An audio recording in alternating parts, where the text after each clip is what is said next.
yourself a very happy birthday. And we hope that you get to eat all that cake and ice cream, my friend. Now, before I go, I just have to leave you off with these final words. Remember, do whatever it is that you fucking love today, because it's your motherfucking birthday. Eat whatever the fuck you want, and don't let anyone judge and you stop you, because, my friend, life's too short not to celebrate every second like it's our last. So, happy birthday, big guy, from your boy to you. Ladies and gentlemen, what's going on? It is your boy. It is Live with Lafon tonight. I was just knocking out a cameo before the show. For those of you guys who don't know, number one, our cameos are running a sale right now for $20 for the summer. So, if you want to scoop yourself up a cheaper cameo or something like that, well, $20 will get you a beautiful one from your boy. Just had 2 beautiful birthday ones to knock out before the show. It was absolutely amazing. I love getting cameos and doing them and helping people out celebrate special moments. Special moments like moments where I'm stupid enough to leave my cup of water out in the main room when I fucking mean to bring it in before I do with my shoe, because I'm a fucking idiot. But number 2, let me just say, welcome back to Live with Lafon, the only show on the internet where you're giving yourself a very vocal voice utilizing a TTS, where the links are super easy to find via chat and descriptions and such. That, of course, being said, thank you to our friends in the background who help make sure things flow smoothly. Ladies and gentlemen, welcome to tonight's show. To start with, I hope you all are doing amazing. Now, we have little Ronnie here, just kind of chilling right now.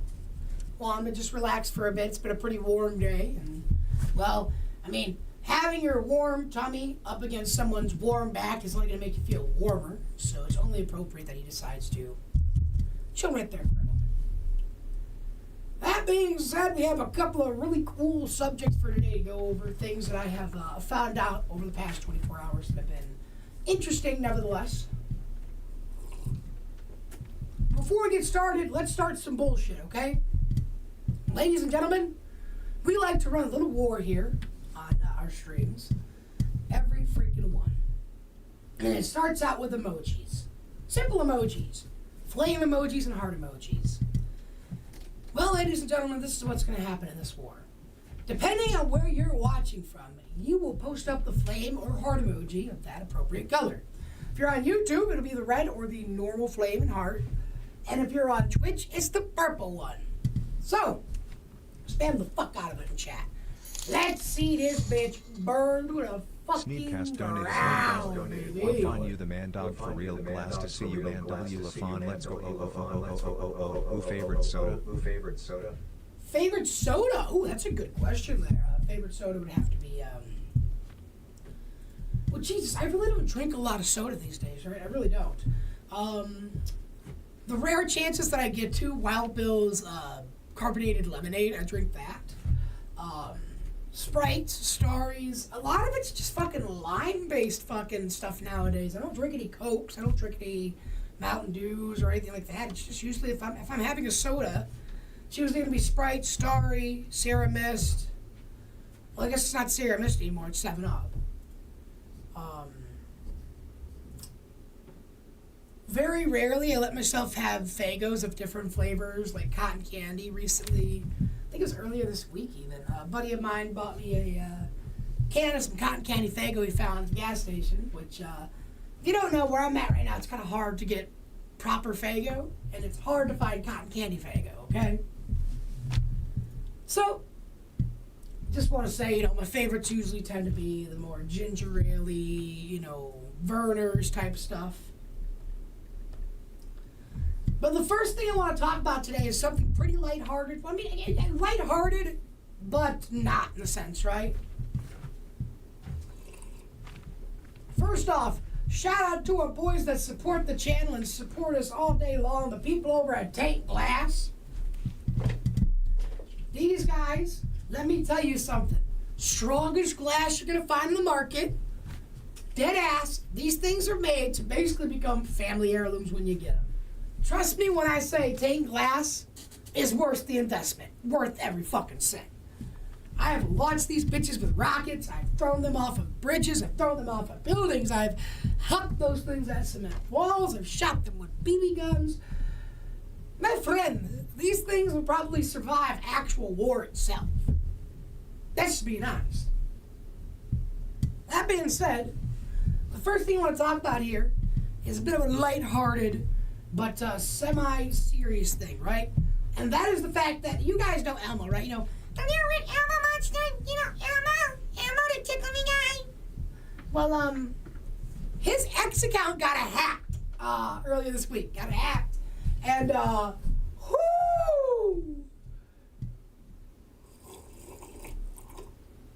I got me a little conspiracy theory based on what it was posting, because it was posting a lot of Zionist and racist shit, man. Holy fuck. It's messed up what it was saying. And it reminded me of, I don't know if you guys ever seen the clips of this guy, but there used to be this guy called Racist Elmo. He would dress up in an Elmo caricature costume and walk around. He would bounce between, like, L.A. and New York. And he would just walk around and say the most, like, anti-Jewish, racist fucking shit he could ever muster. Hard R's and everything. Just running around screaming it in a full-on Elmo costume. Giving no fucks. Look it up. Racist Elmo. Look it up. Racist fucking Elmo in New York. Racist Elmo in Las Vegas. Racist Elmo in LA. It's the same guy pretty much every fucking time. I have a conspiracy theory that he's the one that hacked Elmo's account. I feel like he's one of those weird-ass furry types that's like, oh, I dress in the suit enough and I mentally think I'm this thing enough that I am this thing, so I'm going to dominate and become this thing. I'm starting to wonder if the guy's just an Elmo-phile and tends to be, really into Elmo and says, hey, I'm Elmo, and I'm going to go ahead and prove it by taking over his account and basically showing you guys what Elmo's all about. To which it's definitely not racism. Elmo's more about cuddles and hugs and trying to teach our youth new and amazing life lessons.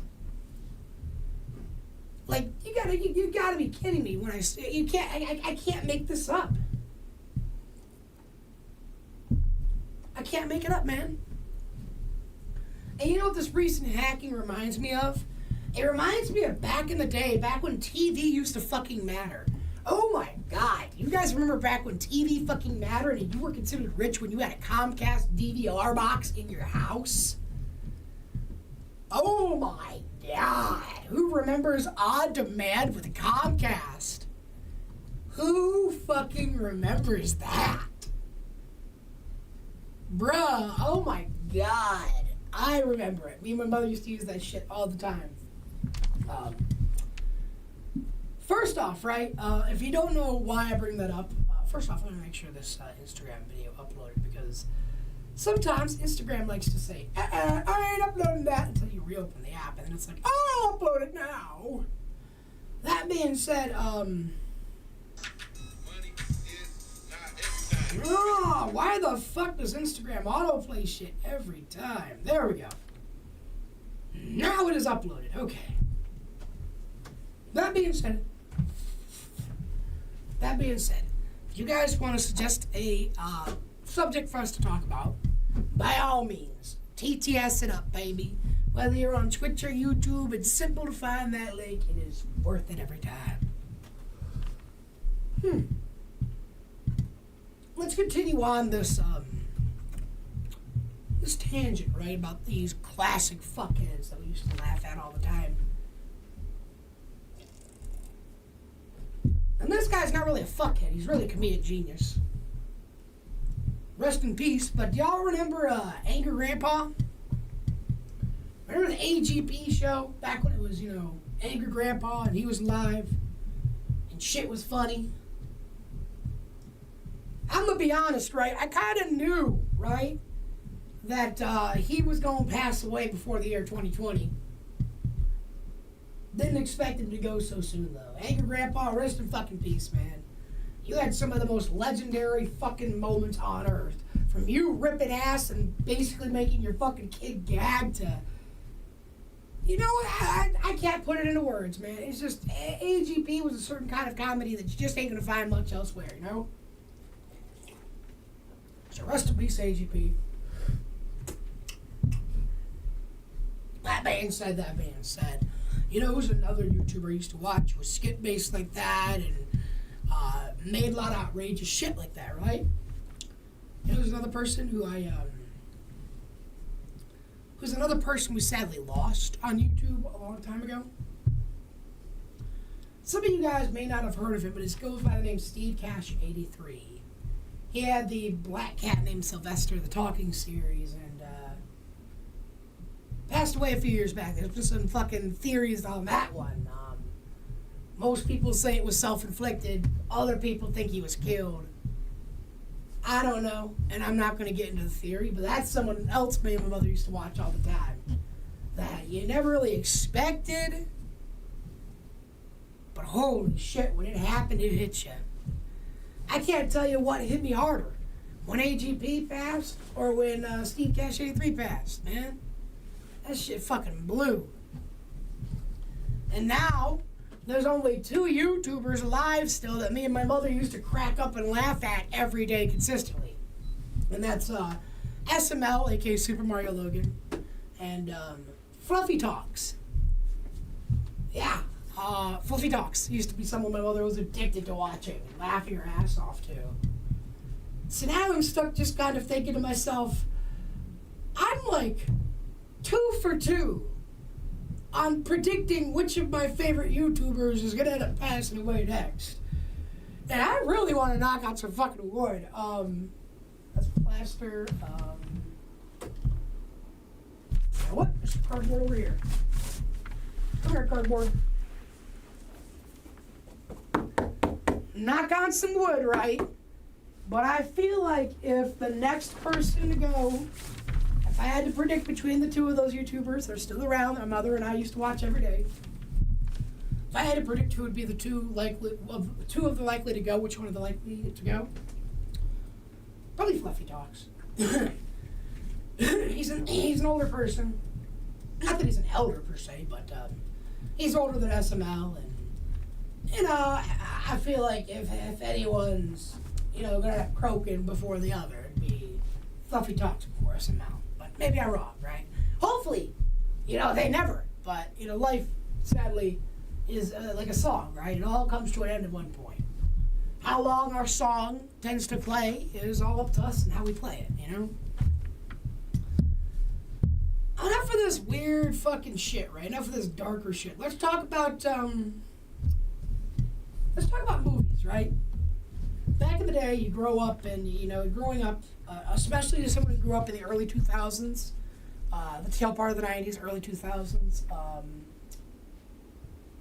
movies used to be a really big thing in your life, right? We used to dream of being movie stars, rock stars, and all that. So, I want to talk about how our tastes evolve, right? How tastes evolve, our goals evolve, stuff we enjoy evolve, right? To start with, as a kid, my dream role growing up would have literally been the Leonidas from 300 kind of role. The soldier dying in an epic fucking way role as a kid. And I'm not even joking, right? Whenever it would rain, a lot of kids would go out to go stomp around in the puddles and shit. No, I'd go out there and just dramatically act like I was being hit with a rain of arrows or bullets or mortar shells. I'm not even kidding. Anytime it fucking rained, you could catch little kids me going out there like and then dropping to my fucking knees. Oh my god. Well, the amount of fucking times I have imaginary died in some sort of epic fucking fashion during a rainstorm is insanity. Oh my god. I used to have a process, right? I used to fucking love playing in thunderstorms. My mother hated it because I'd have to sneak out, you'd have to sneak out to do it. Because during thunderstorms, my mother always tried to scare me from playing in thunderstorms as a kid, right? She used to tell me, if you're wet or you're standing near metal, you're likely going to get struck by lightning. And I did not give a fuck, because during thunderstorms, when it was raining, I would sneak out of the house. I would go out there, do my little fucking arrow and bullet dance. And anytime a loud crack of thunder or lightning hit, I'd pretend as if a bomb went off next to me, and I'd fucking throw myself back, or I'd throw myself forward like I just got blown off my ass. Oh my god. Oh, I miss those days. Such a childish kind of memory, right?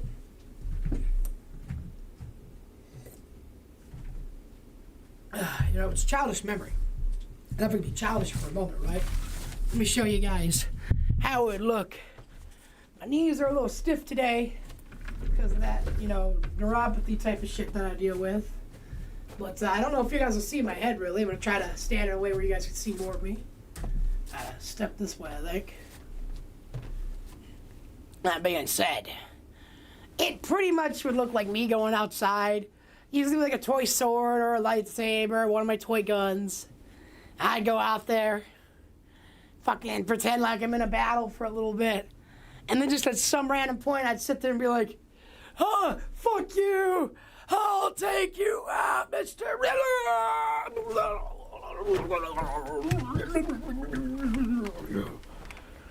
Fucking fall down next to my mom's fucking car. Or if my knees weren't so fucked right now, I would fucking just drop to my fucking knees, but ugh. In my head, fucking choir music is playing like a movie scene. You know, ooh, in my fucking head, like it's some dramatic movie scene. I'm just like, like it's moving slow-mo. Meanwhile, it's just a bunch of fucking raindrops hitting me. Oh my God, people used to think I was so fucking nuts. And then anytime those little helicopter seeds would fall from the trees during the fall, oh my God, anytime I was walking under and I'd see one, I'd pretend like it's a fucking attack helicopter and I'm fucking running from like, ah! Oh my God, it was so much fucking fun as a kid. All the fun you can find in nature, man. For instance, right, you ever want to do a photography shot and you want to get a good explosion look? Well, if you could position someone with a dandelion, a white puffed dandelion, right? If you could find someone to stand in the right position, okay? Get them to stand in the right position, hold it, and as you're taking the shot, have them blow the seeds forward. It starts to look like really thick plumes of clouds blowing in the wind when you take the shot. Me and my friends used to do a ton of shit like that, man. But back then, right, my dream movie role would have been like Leonidas from 300 type of shit. And nowadays, right, my dream role would actually kind of be really just any cameo, right? I would kill to get featured as just a simple, even 10-second cameo in a big Hollywood production type of film, right? So, like, I'm going to put it out there right now. Universal, Disney, whatever. Again, I'm a raunchy motherfucker. I talk a lot of shit, smoke weed, whatever. Let's ignore that for a moment, right? Because if you were to hire me to do even a 10-second cameo, I would instantly give up the weed for a whole 5 fucking months. If that's how long it fucking took, okay? But some of my dream cameo, like, appearances I want to do, and there are some very specific ones I want to do, right? I want to appear in the Jurassic franchise.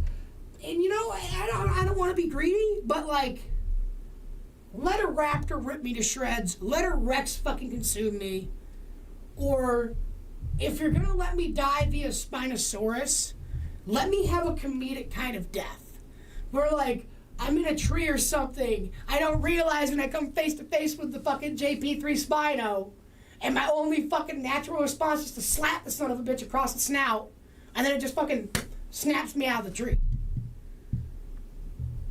Literally just a scene, you know? But let me be killed off as a cameo in a Jurassic film. Okay? I wouldn't mind appearing in a hero film, right? Either a Marvel or DC, preferably either an Avengers or like a Justice League film. And I honestly wouldn't mind just being a fucking background character. Like if you're talking Marvel, just make me a S.H.I.E.L.D. agent in the background running papers. Just let me like slip and fall or do something physically comedic in the background. That's interesting, you know what I'm saying? Let me be one of those interesting background characters that, you know, maybe I only appear for 3 seconds on the fucking screen. But you see me slip on my ass, and I'm the guy carrying the papers, and when I slip on my ass, the camera zooms in just long enough for you to get a secret glimpse of the next film on that paper like they like to do. Those fucking Easter eggs they put in their films, man. Let me do that for the Marvel and DC films, you know? And then honestly, the third style, right? let me play a character in a Godzilla film. And if I got to personally pick my character, design the character, whatever, let me play a semi-older gentleman, someone in their 60s, who is an expert at surviving kaiju attacks. Because my friend, if there's ever a kaiju attack in real life, follow my footsteps. You'll survive. That's the Lafon guarantee right there. That's the Lafon label of guarantee that you will survive a kaiju attack if you follow my instructions to a T. First off, if we're talking a type of kaiju, like Godzilla, where there's naturally occurring radiation just bleeding off the motherfucker, what you're going to do is you're going to try to get a couple of miles to the side of the creature. And then once you're a couple miles to the side of the creature, you're going to move directly towards the direction it just got done coming from. So if it's coming southwardly, you broke westwardly, got like 3 miles away westwardly, now you're just going to travel south. Stay away from its direct path, miles to the side of it, but go the direction the motherfucker just came, because kaijus never go the same exact fucking path, man. Now, some of you guys might wonder, would I ever play a kaiju myself, right? Are there any kaiju I'd love to play? I feel like I could have fun doing some sort of Kong variant, I guess. But to be quite honest, right? I'd rather like, if they're gonna do suit filming, put me in a Godzilla suit. Let me play the Heisei Godzilla, and let me do it some honor. Because, oh my God, the Heisei era Godzilla films are some of my favorites. They're stupid, but I love them. I love it. I also love the Millennium era too. It's a Millennium and Heisei is my two favorite eras, I mean, what other Godzilla can say they had a black hole shot at them and they somehow survived? Twice! Millennium Godzilla, aka Godzilla 2000. And you want to know something crazy about kaijus? They got loud ass roars, right? And those loud ass roars are very boisterous. Something we like to offer you guys here during our streams is TTS. A way for you guys to have a verbal voice on these streams. For $1, utilizing one of our links to the Twitch TTS or the YouTube TTS, you will be able to leave a TTS, whether it's a subject you want us to talk about, an insult, or a compliment. It's there for you to use. Sorry, I didn't mean to tap like that. I meant to make a musical reference. You know what I'm saying? The do-do-do-do-do. Do-do-do-do-do-do. But remember, ladies and gentlemen, whether you're on Twitch or YouTube, TTS is going to be active, my friends. But you know what else is going to be happening between Twitch and YouTube? You guys really want to know? As I clear my eye out or whatever the fuck just flew into it. We got a war going on between Twitch and YouTube. An emoji war. I'm going to put it quite simply, right? We need you guys to be posting your proper heart or fire emojis for your site. If you're on YouTube, the normal red heart or the normal fire emoji works just fine. But if you're on Twitch, spam the fuck out of those purple hearts and purple flated, my friend. Spam it the fuck away. That being said, ladies and gentlemen, how are we doing tonight, my friends? How are we doing tonight? Let's take a moment to slow down for a second, have a sip of water. Hey, how are you guys doing tonight, And when I genuinely ask that, right, I genuinely mean that, like a Mr. Rogers kind of guy, right? I genuinely care, and I hope that all of you are having a beautiful night. Now, some of you might be saying, well, how's your night? Oh, my night's going great. There's a lot of things to smile about. There's things that are in the work in the background that, I'm hoping we'll be setting some things up in the future to happen that will be something good. I want to talk about some of the stuff that we're working on in the background, but some of it's not set in stone yet, and I don't want to throw anything out there yet.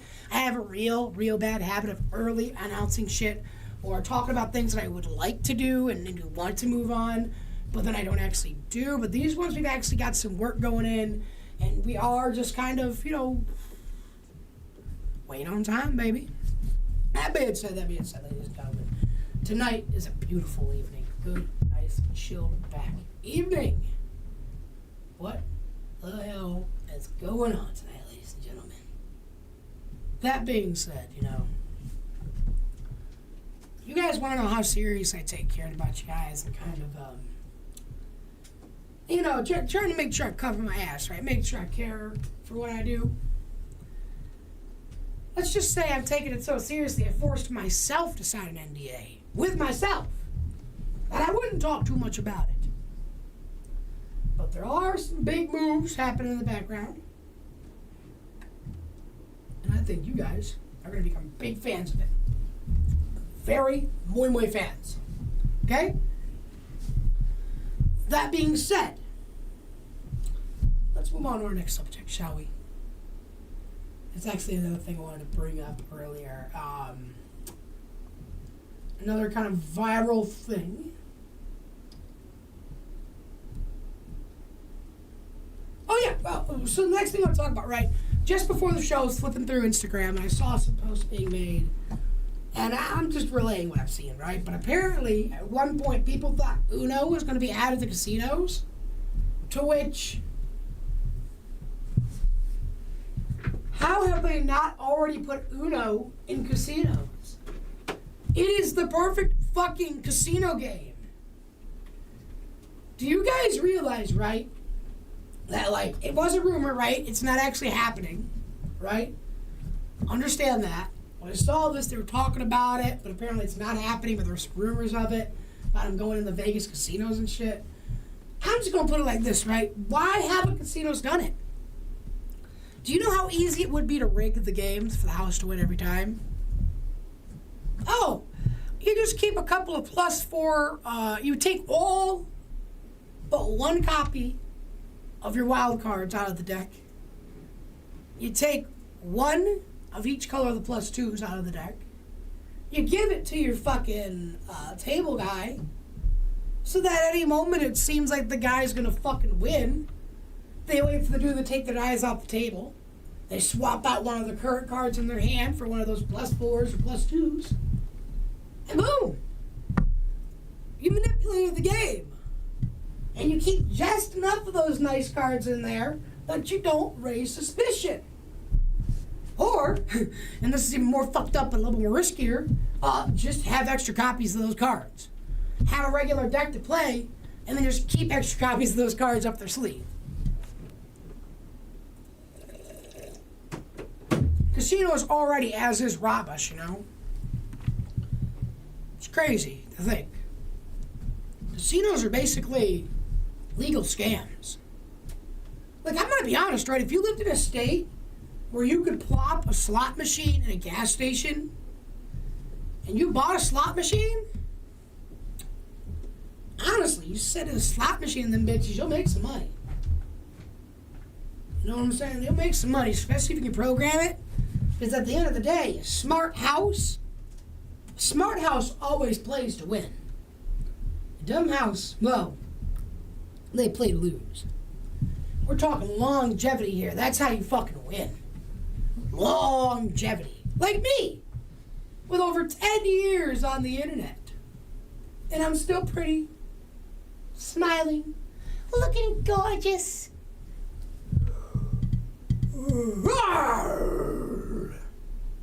That being said, let's talk about some life stories, right?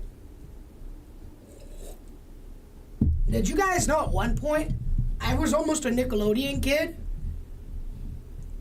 Yeah, I know, it just probably blew your guys' mind. But around, I want to say it was 06, 07-ish. I want to say, actually, it could have been more closer to 09, maybe. All I know is I was fairly young. And Nick had came out to Grand Rapids, Michigan. They were doing auditions.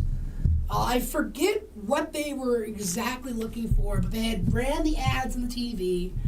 And basically, they were running auditions in Grand Rapids. They were looking for young talent to be starring in ads and shows. I went and performed, right? I went and did an audition. We did it with a family friend's kid. And I got the call back. I actually got the call. It was the first kid they fucking called back. And, just to give you the brief overview, right? I was, I think, maybe 10-ish at the time, max. Like, that had been well into the max. I've been 10, 11 years old max. I think I was closer to like 8. I can't remember the exact age, but I do remember this day specifically. Because I lost my shit when I saw the ad, and I was like, Mom, dude, we gotta go to this audition. Like, I was excited to actually do it. So I go there, and they had, for the auditions, they had like 5 or 6 different ads that they were having kids do reads of the script from. And each age group got like a different selection of ads to use, right? And I was told to select from the age group of 15 to 17-year-olds. I was told to use their scripts when, again, I was only like 8 to 10 years old max. But of course, I did it. And just before I went up to do my bit, my mother pulled me aside and she goes, "Give me that script." I was like, "What, Mom? I need this when I go up there." She goes, "No, you don't. You've read that over so many times in front of me just now. You're going to go up there without that script and do it. And even if you mess up, just bullshit. Say whatever to sell the car. You don't even have to get the facts right." She said, "Look at all the kids right now," because they had it set up where there was a camera, and they were basically like, they had a fucking blown up screen that was showing who was up on stage at the time auditioning, right? So they had that showing up on screen so people could see it and, do their own little bullshit, right? I go up and I do it. The dude who was my proctor was like, "How old are you again? You do realize they weren't supposed to have you read that script. That's for an older kid." I was like, "Yeah, we even brought that up. Even my mother said something, but they had me do this." No, a week later, we get the phone call in. I got picked. I was the number 1 pick. And the only reason we didn't go through with it is they wanted my mother to come up with like $120,000 because they had to get me an apartment down in, like, I think it was Arizona or Texas they wanted me to fly down to. I had to stay down there for like a month at an apartment so I could do hunting for an agent. And then after I got the agent, I had to start going and rolling around for roles. And me and my mother were just kind of like, "What? 120? You guys at Nick chose my fucking kid. This isn't a pay-to-win thing. You want to hire my kid. We're not paying you guys $120,000 to go do this. What the fuck's your problem?" And who knows, right? Maybe my mother, being smart like that, knowing my worth, not sending me to Nickelodeon, maybe that saved my life. Because you gotta think, it's right around that time that a lot of these accusations from that one dude with the feet and shit were coming out. Or that's the time zone in which the shit was partaking, you know what I'm saying? So I don't know, maybe my mother made the right choice, right? In saying, "Fuck you, we don't want to drop $120,000, you can bring it down that way." But it's a true fucking story. It's a true story. I really did. Nickelodeon. Now, I bring this up because, well, if I think back to nowadays, if I had that kind of money and that opportunity came up, I probably would have took it. And only because it would have been good money. And I've grown up enough to know that even back then, if I would have taken the job, I wouldn't have become a rich prick. And I think that's something low-key me and my mother were worried about me going into Hollywood, was I'd become some sort of rich prick type. And I'm going to be honest, no, I think if I had money, I wouldn't be a rich prick. And I'd be doing my best to try and spread the love, spread the joy, and keep things going right, Put positive karma in this world. Like I said, I want to make this world a better place than what I came into when I finally go out, I was born into the world, right? If I had to put it on the karma scale, right?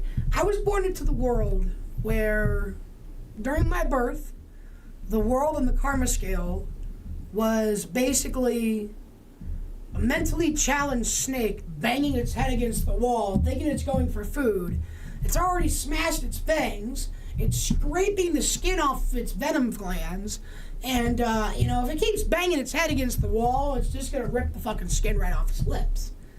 But, I'd like to put enough effort into the world, enough good karma, that hopefully we can change it into, a bird flew into your window because they couldn't see the window. At least then it's not, horrid. and not gruesome, you know, life's a little less fucking horrid, you know. You know, sometimes I think about life, you know, how beautiful it is. You guys ever took time out of your day to watch videos of cells at work? Microscope cells, watch them at work. It's interesting. And it's inspiring to an extent, right? It's like looking at an explosion. It's nothing, but yet it's something. It's uninspiring, but yet the most inspiring and awe-striking thing on the planet. So if you ever find yourself, you know, feeling insignificant in any way, look up, you know, videos of microscopic cells and shit at work. It's crazy. It's crazy when you see it.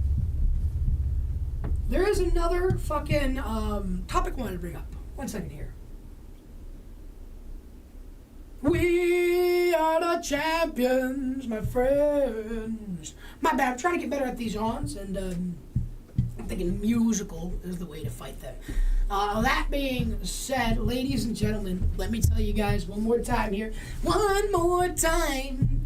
The fact that if you're looking to get the perfect gift for someone in your life today, just know that a cameo from your dude is the perfect gift, and there's never been a better time. We're currently running a summer sale where cameos are $20, my friend. 20 beautiful bucks.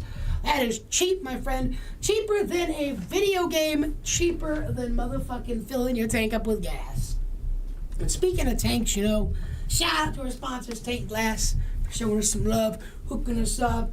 Telling you right now, if you're looking for glass that's going to last and become a family heirloom kind of bong, well, you're going to want to check out Tank Glass. Thick, durable as shit, weapons grade stuff, my friend. Good shit, good shit. That being said, I kind of lost track of what I was talking about there. So let me pull up our next subject, shall we? Perfect. So, let's talk about politics for a brief moment. I do try to keep away from it, but just for a brief moment, I'd like to touch on it because I like to make jokes, right? Mainly because, you know, a lot of the politics these days are just basically South Park episodes. Let's be honest, right? Most of the politics we have going on these days is like a giant South Park episode. So, apparently, right, Trump got confronted about being on the Epstein list, right? And can I just be honest with you guys, right? I'm beginning to think there isn't a single federal employee who had any remote power over a base level employee who isn't on that motherfucking list. Let's be blatantly honest, right? I fully expect, you know, to find Ivanka Trump on there. And I visited the island for, we'll say, brisk pleasure cruises. You know, I fully expect to see Obama. I fully expect to see Michelle Obama. I fully expect to see Trump on there. I fully expect to see Biden on there. I'm going to be honest, I expect to see the whole fucking Hunter Biden family there. You know, I expect the Biden family all to be on there. I also already know this because this has been confirmed in the past, but the 90% of the royal family was found on that list, I'm pretty sure. Things like Prince Philip and Sharon. Not Prince Philip, I don't know who it was exactly, but there was one guy in particular they confirmed who was on there from the royal family. Epstein was close with just a lot of government heads and people you would expect to be in the Illuminati. And I'm going to be honest with you. I think Epstein Island, you know, there were people that wanted to come public about it. But 90% of people who have their hands on that list don't want that list to go public. Because their fucking names are on it. And they're not on it as in, like, they went to the island for some completely innocent reason. They didn't even know Epstein was doing this shit, you know. It ain't like their names are going to be on that kind of part of the list because you really wouldn't give a shit, right? If you went to Epstein Island, you didn't partake in the illegal shit, you literally were just there to visit him in particular, you didn't notice all that shit, you should be left the fuck alone, right? You didn't fucking know that. But when it comes to the names that fucking matter, I think 90% of our governments in the whole world, not even just the U.S., the whole fucking world has been on that island, and that list is the Illuminati list of names that they have footage on people that they can blackmail. Because it's been confirmed, right? The Illuminati, like, controls the fucking world in the background. Usually through famous people, like government figures and famous people. And a lot of the times, right, it ain't even like they're giving them money or treating them right to stay quiet. No, they're blackmailing them. I think Epstein Island should be retitled as Blackmail Island or the Illuminati Blackmail Island, because I fully have a theory that the Illuminati ran Epstein Island, used Epstein Island as their little, okay, this is where we're going to bring government figureheads or famous people we want dirt on. We're going to coax them into doing some illegal shit, get footage, DNA evidence, irrefutable proof they've done this shit, and then just kind of dangle it over their head for the rest of their life. And I think where they fucked up is keeping a ledger of the names they have. They got too vain, kept the fucking ledger of the names that visited the island, instead of just throwing the ledger away. Illuminati, you got played. You're playing it smart now that you got played. You're making a rebound play, which ain't too bad. You pretty much eliminated any chance that list ever seeing the light of day. Congratulations. You protected your lapdogs, and you continue to keep power over the world.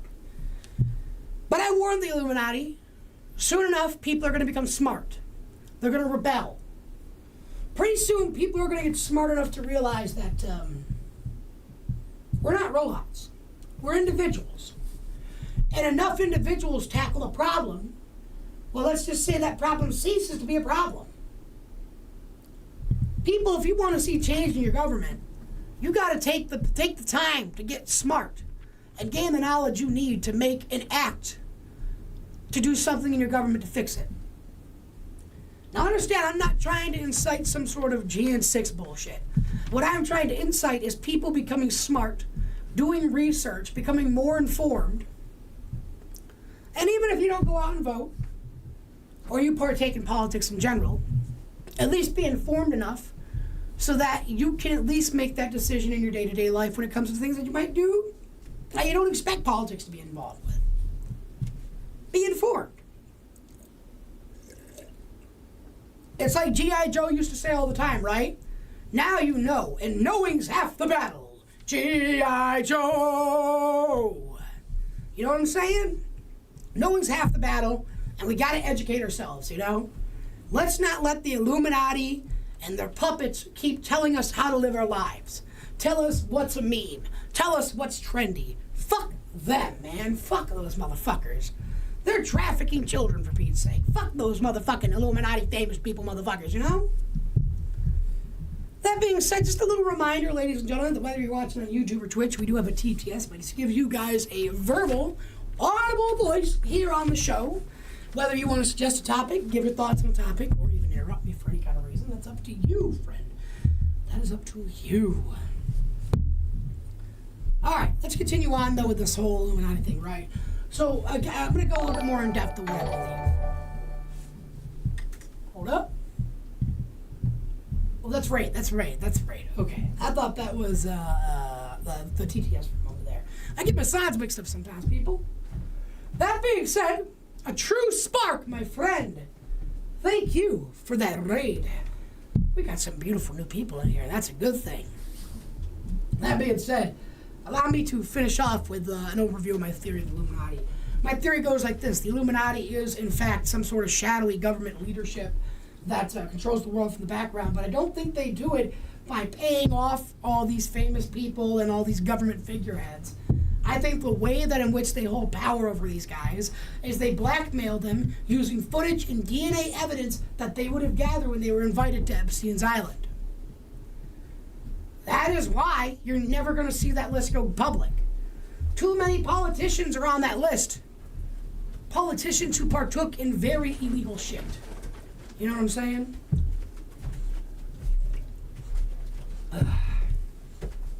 Politicians who wouldn't want that. But you know what we do want to do? We want to say fuck the politics for now. Let's move on to a different subject, my friend. Hey, you know what? Let me pull this one up. I got another weird one that I got to remind myself of here. Yeah, so I recently seen a video, right? A guy talked about, if he was a ghost, how would you go about haunting people, right? And I remember thinking to myself, right, how would I go about haunting someone if I were a ghost, right? Because, you know, there's a myriad of shit you could do as a ghost. You can haunt a motherfucker. You can terrorize someone into death, which is a thing apparently. I mean, let's just face it, right? There is a shit ton of options you can do as a ghost. Ghost work, it's just good work, you know what I'm saying? So I wanted to kind of give you guys an idea of what I would do as a ghost to haunt people. Now you see, I would not be a ghost that would want to haunt someone into death or haunt someone into running away. No, I would want to haunt someone in a way that's a lot more impactful. And you see, a lot of the times, the small things are what end up being the most impactful shit in your day. You know, when you go to take a shit and there's no toilet paper. You go to eat some soup or some cereal and you don't have any clean spoons. Maybe you go to make a peanut butter sandwich and you don't have enough peanut butter to make a peanut butter sandwich.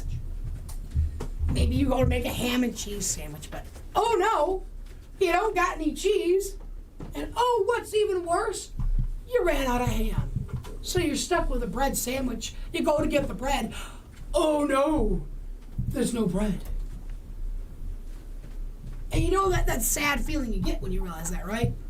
Well, you don't get that when you're chilling with us. Whether you're sitting there just enjoying the show, shooting us a like, partaking in our little funny emoji chat war, or you happen to be throwing a TTS our way, either giving us a subject to try or, you know, giving us your opinion on something, you know? That being said, as a ghost, I would be doing things, you know, like I said, you know, I would be making it so they don't have any clean spoons, they're eating a super cereal, taking away all their toilet paper. I'd make it so all of their batteries, every battery they bring in that house is just dead. And I'm not talking like, oh, he has like a day of use out of it, right? No, I'm talking you put it in, you turn the Game Boy on, it goes bring, and then cuts it right off because that's how dead they are. I want there to be a slight moment of hope, like, oh, this is going to turn on, this is going to work, it's got plenty of power, only to later find out, oh, yeah, it does not have power. It does not contain the electronicity to survive, friend. And that happens a lot sometimes, you know. Now, something else I kind of want to talk about, right, is youth. Some of the stuff that we do when we're younger that makes no sense, but what else can we do? How can we move on when we're still happy with you, right? In youth, we make a lot of brash decisions. Decisions that sometimes we don't consider the smartest, right? And that's completely okay. Because sometimes you're going to make mistakes. And mistakes are just lessons in disguise. And I'm going to take a second to stand up, get some blood flow in my legs real quick, as we continue to chat. Now, ladies and gentlemen, something that I will be doing later tonight is, I might not have to do it in the morning, depending on how late the show goes till. But I'm going to be recording a video of some of my hobbies that you might enjoy. Oh, my head's like cut off. I'm like the fucking headless horseman right now. My bad. That being said, I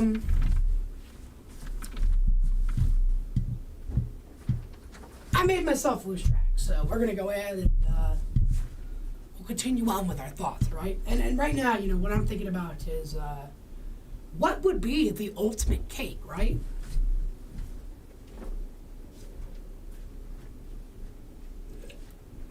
You know, everyone talks about, you know, what the favorite cakes are and such. And this might be a fat-ass thing to do, right? But genuinely, I want to ask chat, you know, what is your dream cake? Hey! Balloon, balloon, balloon, balloon, balloon, balloon, balloon. Now, if I had to be honest, right, I think my dream cake would probably have to be like a Rolo style carrot cake, right? I'm talking about the caramel chocolates, right? Like a Rolo style carrot cake. Like the cake's flavored like Rolo, but the frosting and stuff's the carrot cake frosting. I don't know. I love carrot cake. I can't lie. I would kill for some carrot cake right now. Oh my god. I had this one friend who used to make some baller carrot cake when she'd make it. And oh my god, I loved it. At one point, I considered hiring her as a chef to become someone that would bake it for me. That being said, ladies and gentlemen, looky, we got some stuff to do, some cooking, ladies and gentlemen. If we're ready, we may need to raise the camera a little bit. But today we have ourselves a little bit of fun tonight. We got some cheese dip sauce to use. We got some corn. Oh, most veggies actually, it's not just corn. We got noodles and we got some sauce, ladies and gentlemen. We have everything we need to make a good and perfect meal. That being said, first things first, right? We're gonna get the burger going hot, get the water boiling, get ready to boil up some of these noodles. Then, once those are boiled up, we're gonna throw in a little bit of this bad boy, and everything else is gonna go just perfectly. So without further ado, let's go ahead. Turn it on. Let it heat up, let it get good, let it get tasty, yeah.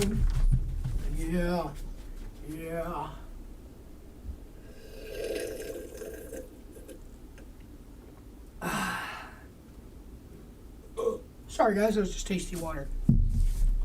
So as this water gets nice, hot, and boiled up, just want to make sure this is getting hot, right? Yeah, she getting hot. She getting hot. Where'd it go? Oh, sheesh.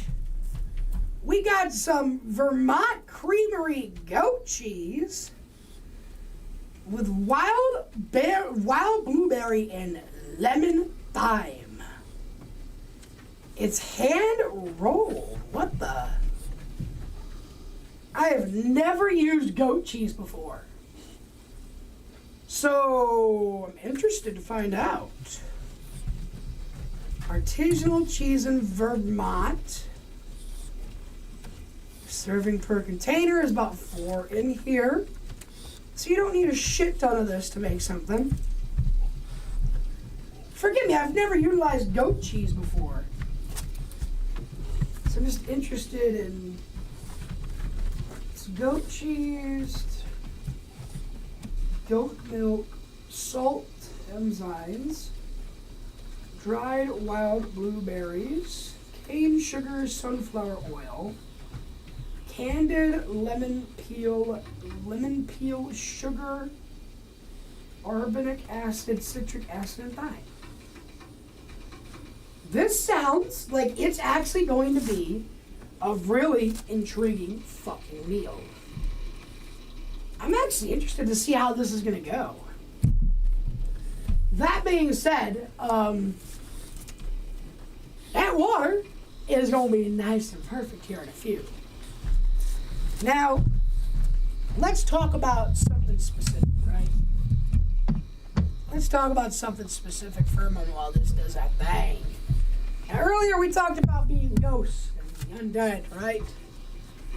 What if I were to tell you about, if I were to be reincarnated as an animal, what animal I want to be reincarnated as? And to put it bluntly,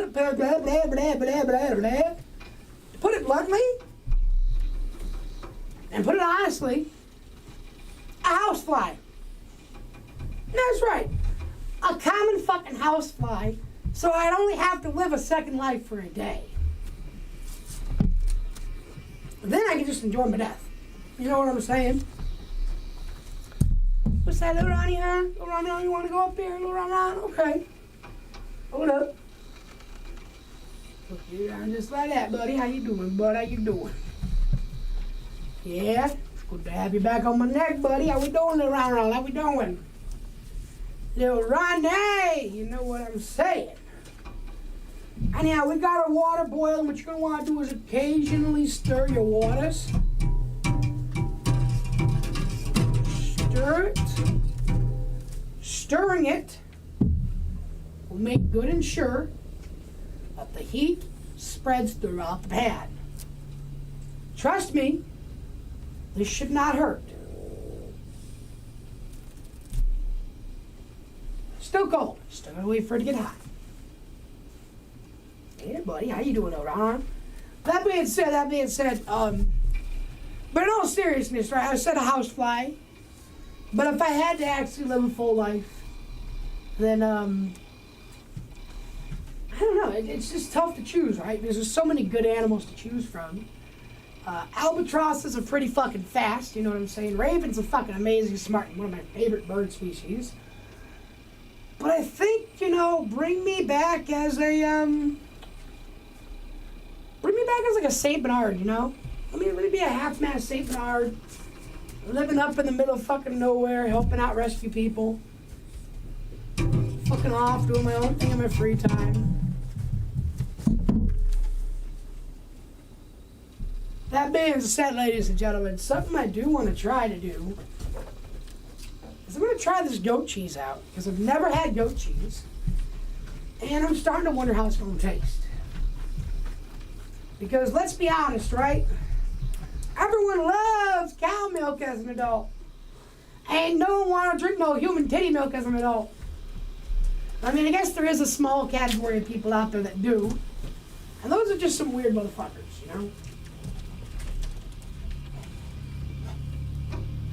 Smelling it,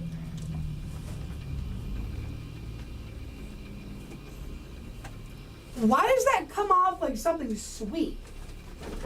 Like a cheesecake cream cheese. There's blueberry in it.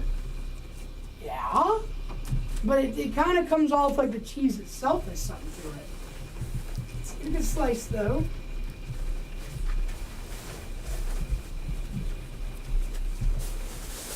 It's got a very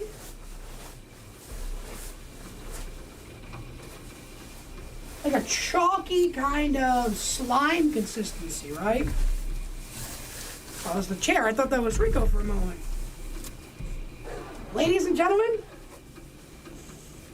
it doesn't have a smell besides the berries, right, and the thyme and shit. I don't really smell a cheesy smell. That's suspicious, but here we go.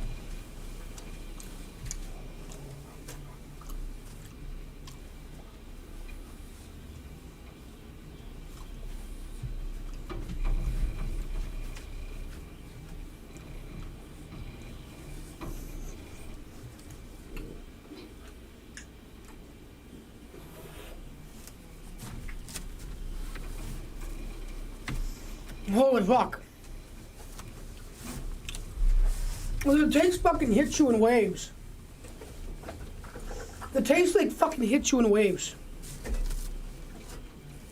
I need a moment. That was complex. That was like genuinely complex. Because one moment you're tasting the berry, and it's almost like eating like a cream cheese blueberry muffin.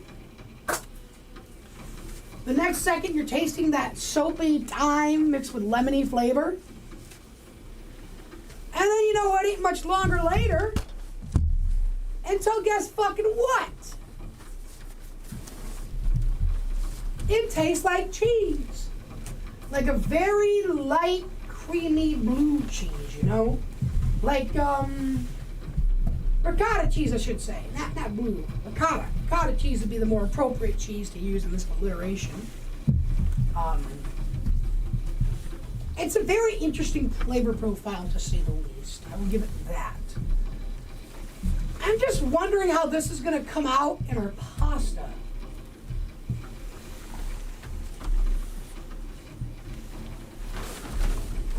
That being said, ladies and gentlemen, what I'm hoping is that this hot sauce right here, this Hot Ones buffalo sauce, the 2 out of 10 sauce, I'm hoping, right, that it'll help out with the flavor, right? Because oddly enough, right, the cheese is not exactly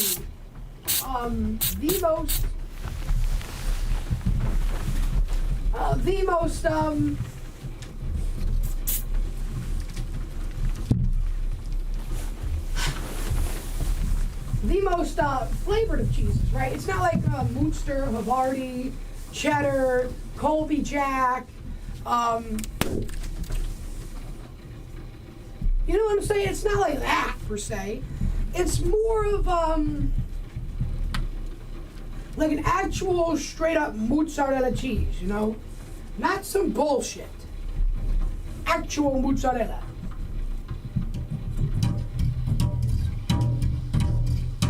I do have to admit, right? I'm impressed with how the goat cheese tastes. I thought it was gonna taste like shit, right? I thought it was gonna taste like some fucking seafood shit. But they don't. It actually tastes not half bad, you know? Don't taste half bad.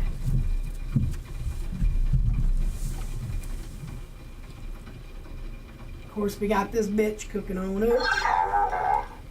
Cooking on up here. Cooking on up here.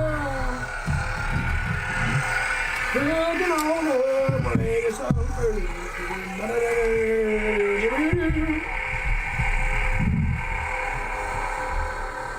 Cookies up, cookies.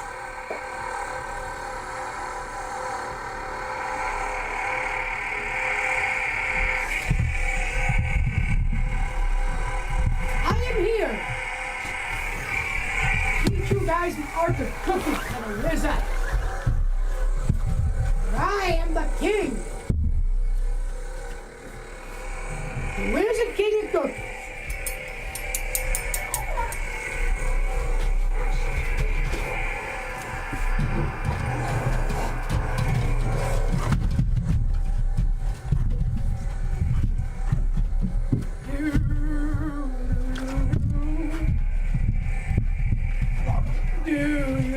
Time to listen to me whine about everything and nothing at all. Sometimes I give myself the creeps. Sometimes my mind plays tricks on me. It's all been had enough. I think I've had enough. Am I just paranoid? That being said, the water is boiling, baby. The water is boiling and life is feeling good. Hell yeah.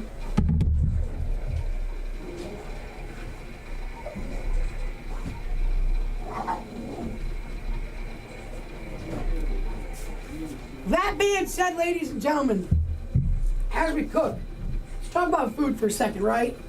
Specifically, let's talk about pizza.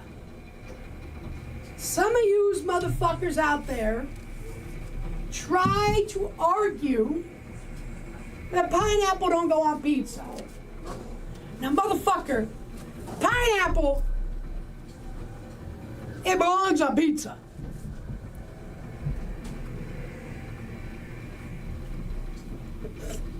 You hear me?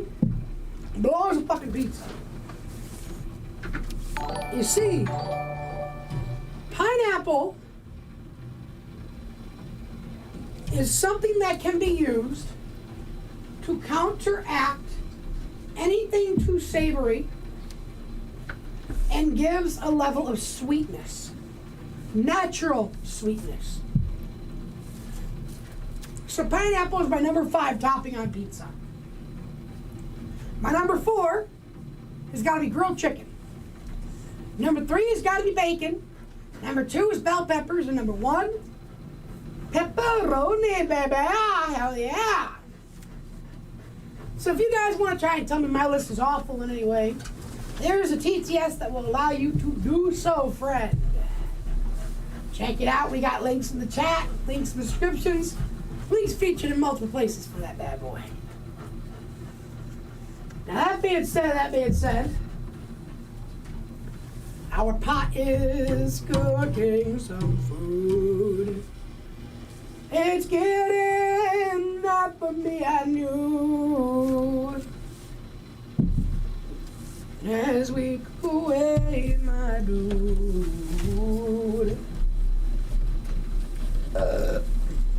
We're gonna have a good time and dance the night away. Or at least we're gonna try to. We're gonna take some time and have some fun today with Land O'Lakes.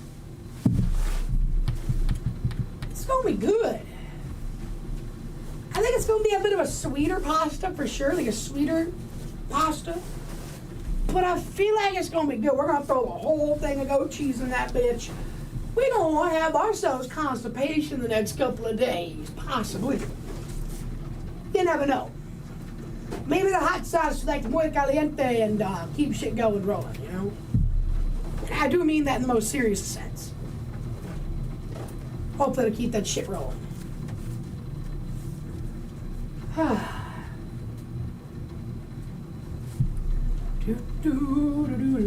Phenomena. Phenomena.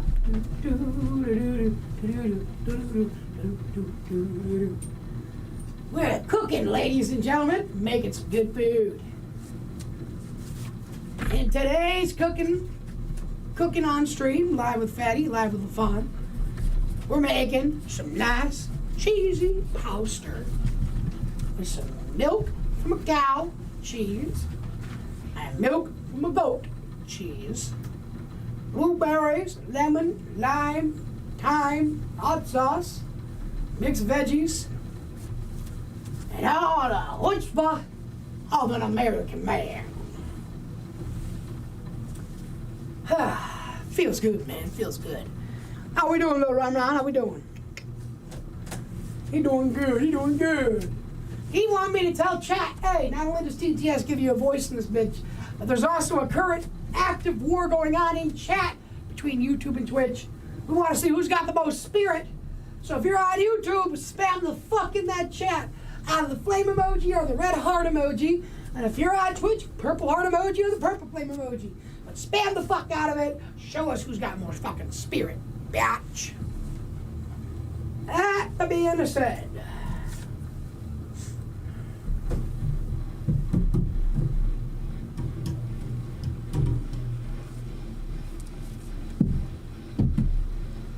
being said, Mr. Stormtrooper, is that water ready?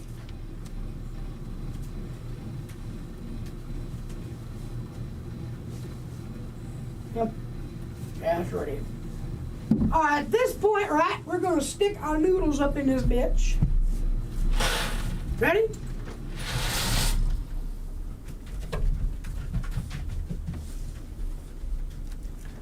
And now, that our noodles are in the pan boiling, tenderizing away,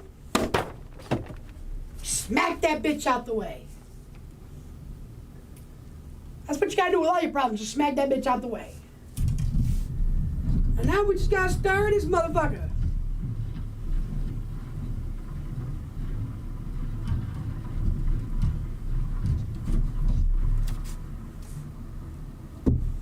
Gotta stir that son bitch. Let that son bitch boil and get tender before you move on to the next step.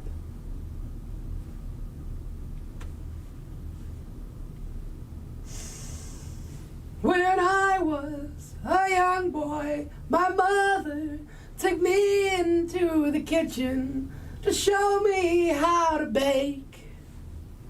She said, son, when you grow up, you'll need to eat food to sustain yourself and to survive in this world.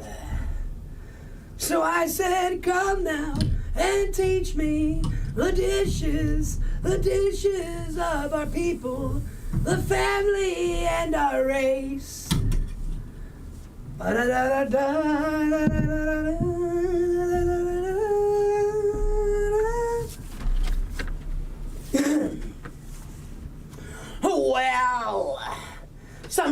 feel like I've just gone fucking insane. Like the cancerous x-rays from my microwave.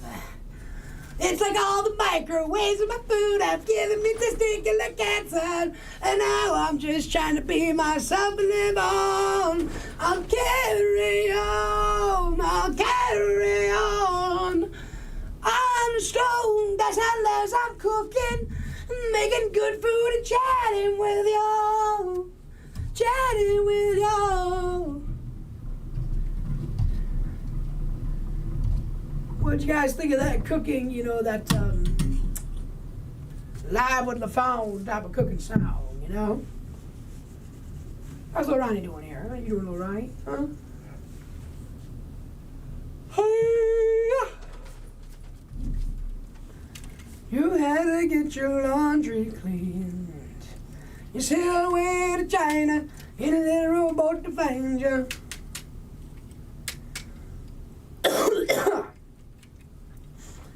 And she said, what did that mean? She said, ain't nothing gonna break my stride. Ain't nothing gonna slow me down. Oh no, I've got to keep on moving. Ain't nothing gonna break my stride. I'm going, I won't slow down. Oh no, I've got to keep grooving.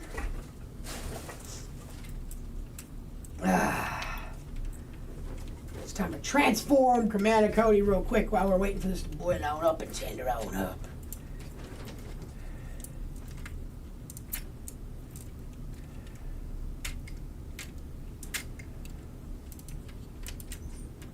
Here we go. Now you bring these in like so. Turn the arms.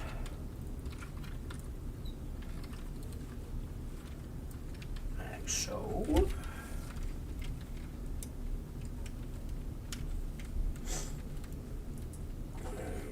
Like so.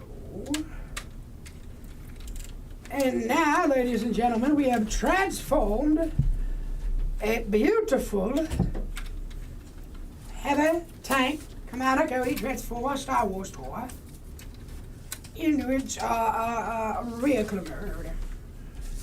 Clumsily. But it is done.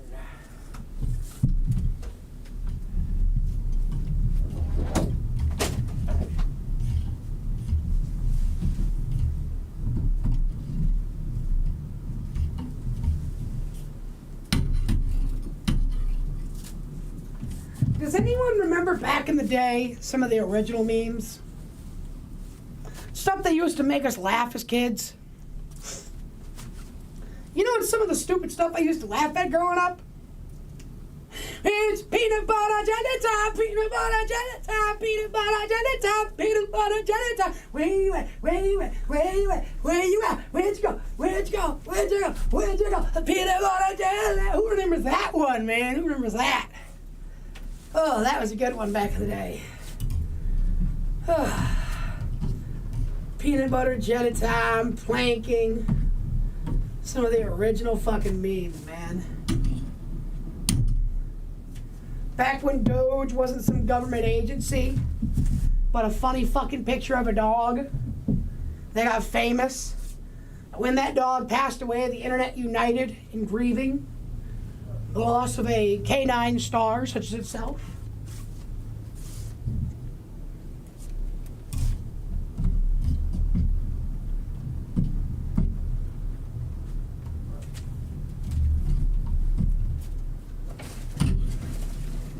Ladies and gentlemen,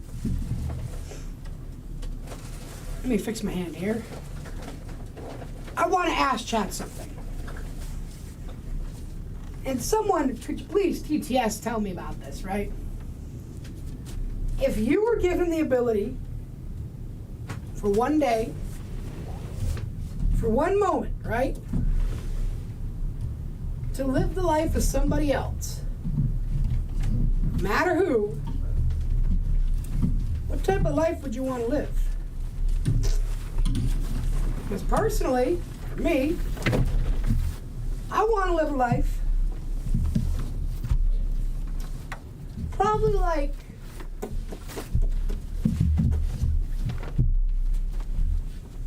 I don't know,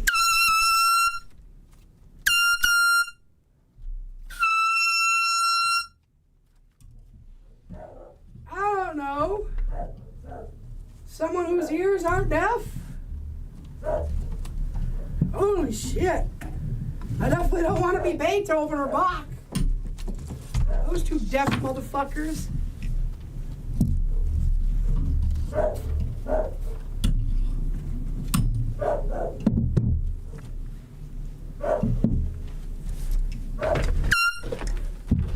Damn, that bitch is loud in enclosed areas.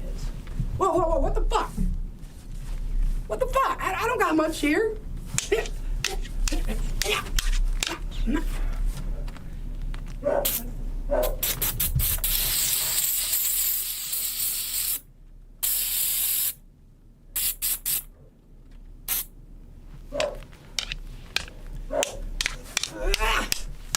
got it in my damn shirt sleeve, motherfucker!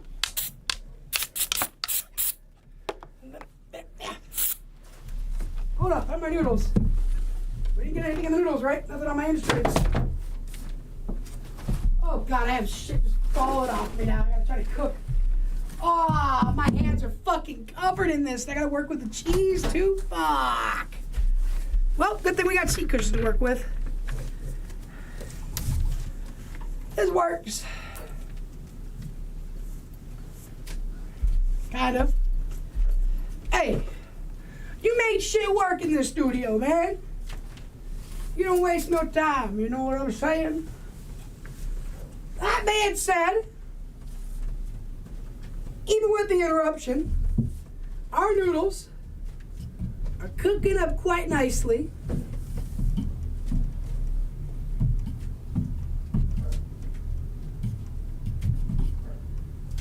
Just gonna kind of stir this on up. They're becoming nice and tender. I'm nice and tender, covered in silly string on the inside, because somehow it's shot directly into my shirt sleeve. So, like, yeah, my arm is completely covered on slime on the inside. I wonder if how this is how Bob from Monsters vs. Aliens feels when he cooks, you know? That being said, ladies and gentlemen, I don't got a basin to drain water in right now, but we have a way to take care of it. It's called using the cup. You still want some water in here to help the cheese melt and everything. But we need to remove some of it. Not all of it, just some of it. We're just gonna dip this cup in. It will remove just enough of the water. But now, we have just enough there to help keep things nice and thick. Now, if someone could grab me a spoon for the Land O'Lakes cheese, that'd be great.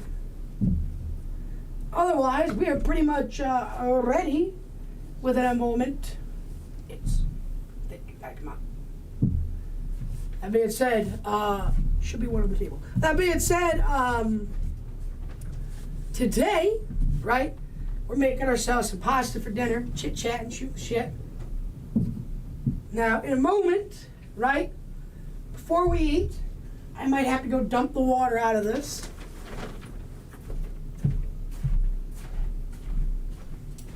I have to dump the water out of that here in a moment. So that way, we can put some in a bowl, or a cup I should say, and that way we don't have to eat the whole pot of food, right? We can just do a taste test and everything. Just the right amount. That being said, we're at a point now, appreciate the spoon, we're at a point now where we can toss in our veggies. Here's our fork, a crowbar,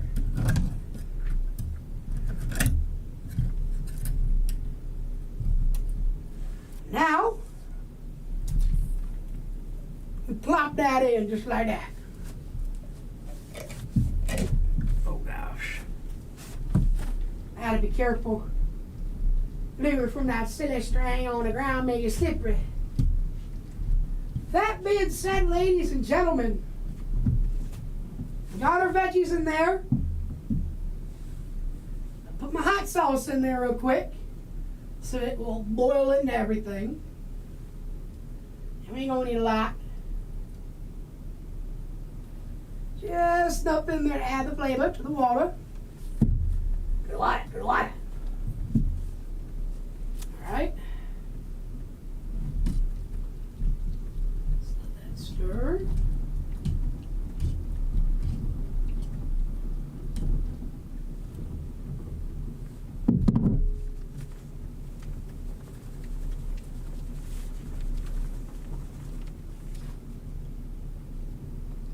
Alright.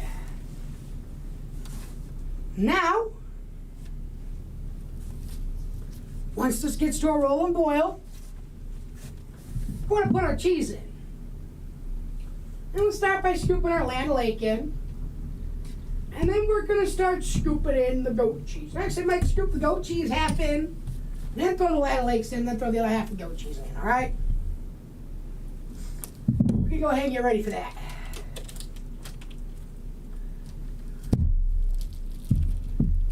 God, this bitch really does come out as just like a loaf. Alright. So I'll admit this goat cheese has a fairly strange texture. Put it lightly, right? But, I will admit the flavor is a delightful change up from the usual. Alright, now we're gonna go ahead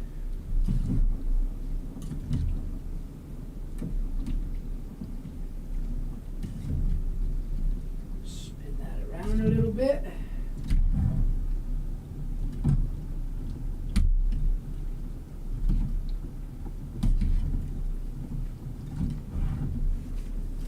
This is about to be a cheesy veggie stew, guys. Good old-fashioned 2-cheese veggie sweet stew. Now, ladies and gentlemen, if you got any suggestions for future dishes or content you'd like to see, please remember to check out the TTS. We're one of the few streamers out there that actively give you a voice to speak, utilizing a robotic voice, courtesy of TTS. It's only $1, and the ability to find the links to do so, well, pretty simple, modernistic, simple and quick, you know? By the way, if any of you guys grew up towards the north, you know about modernistic? Holy hell, you know about that. By the way, shout out to Jokes, my dude. Shout out to my Jokes guy, you know. The Jokes are, man, you know, shout out to Jokes are. The Joker! Hey! You gotta work on your E's, they look like an S. That being said, to Joker, my friend. Thank you, my guy. Shout out to you, my friend. Even though I messed up the fucking name pretty badly. I'm horrible at reading. My bad again, possible dyslexia. That being said, now that we've mixed our land of cheese,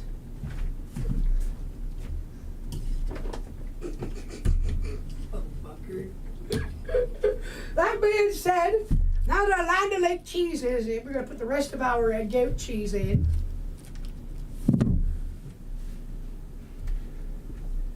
Which I'm quite surprised this goat cheese seems to have melted so well for being a more chunkier, slimy textured cheese.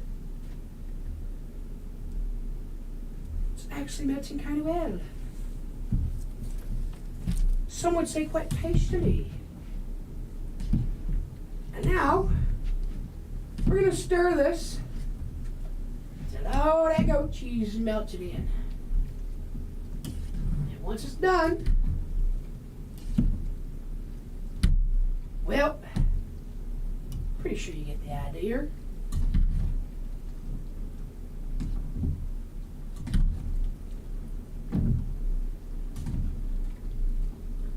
Oh yeah.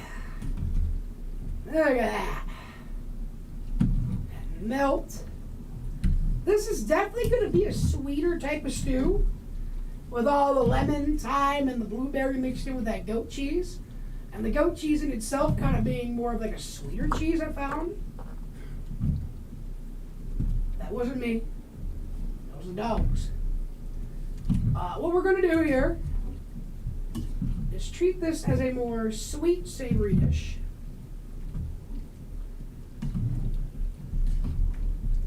Yeah.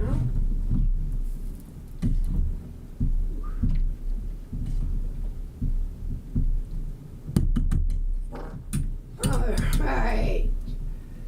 Ladies and gentlemen, boys and girls, I think at this point we can kill our heat. All right, we can kill our heat. Let's take care of our trash.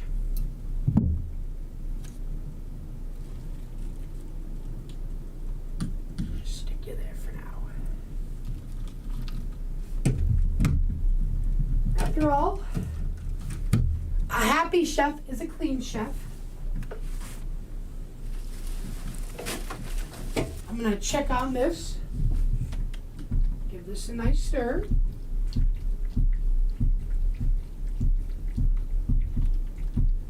Look at that, ladies and gentlemen. Whew. It's cooking real nicely.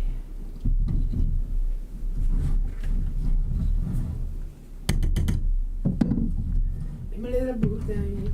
I don't do my thing with my boo thing, yeah, girl. I'm gonna do the boo thing. I want you to be my boo thing, yeah. Come on now, come on now, come on now, ball. All right, lads and lasses, we're getting to a point now where our meal is almost done, right? Listen to that.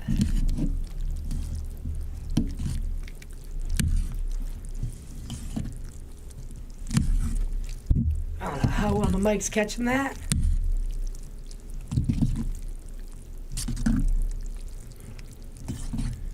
Listen to that.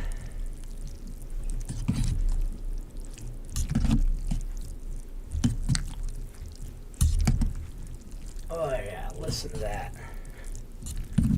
And when you're stirring and it starts sounding like that, with a little bit of resistance, that's when you know you're done, baby. Here, little Ronnie, do me a favor. You chill right here and just be party for a moment. Ladies and gentlemen, our pan, cheesy veggie soup with fruit, is officially at the stage where we can go wash up our hands and such, make ourselves a serving, and do ourselves a bit of a taste test, you know. So that being said, ladies and gentlemen, that being said, without further ado, I'm gonna do a little something crazy here, all right? I'm gonna call for a quick little intermission, take a chance to wash my hands up, get ready for a little dinner, a little chat, a little story time, you know what I'm saying? I think today we might even have ourselves a new book we're gonna go through. That being said, ladies and gentlemen, without further ado, please enjoy our brief message for you. And when we get back, we're going to be doing a taste test, doing our thing. Let me remind you before we leave for a second here that we are doing a summer cameo sale where all our cameos are currently $20. So check it out. Get yourself a cameo. There's never been a better time. Help support the channel. Help get yourself something nice or even a perfect gift for someone close to you. That being said, we'll see you guys in a moment. Without further ado, I'm going to wash my hands up and get ready for our It's intermission time, folks. So hurry, hurry, hurry. Step right over to our refreshment center for the most extravagant array of refreshment goodies ever assembled under one roof. Life, all of my successes depend on me. I'm the man who has the ball. I'm the man who can throw it faster than fuck. So that is why I am better than everyone in the world. Kiss my ass and suck my dick, everyone. You've reached the end of set number 3. What? I'm walking here. You're fucking out. I'm fucking in. Walking? I play real sports. I'm not trying to be the best at exercising. I'm Airsoft fucking Fatty, and I'm very upset with how I'm acting right now.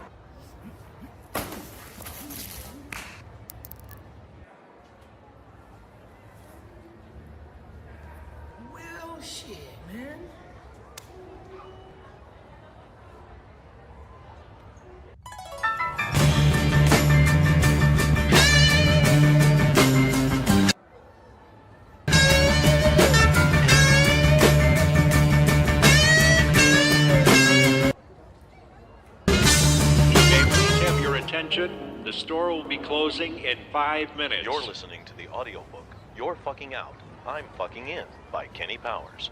Narrated by Kenny Powers. A lot of people ask me, Kenny Powers, you're a giant star. You get any woman. Have you ever paid for sex? And the answer is yes, I have. Several times, in fact. And it's actually kind of cool. You can negotiate practically anything, and sometimes even just kind of do stuff in the moment that you never agreed to pay for, and it goes by without much argument. You want to know about relationships? American made, 9mm reinforced glass, lifetime warranty, and I threw it off a goddamn bridge and it fucking bounced!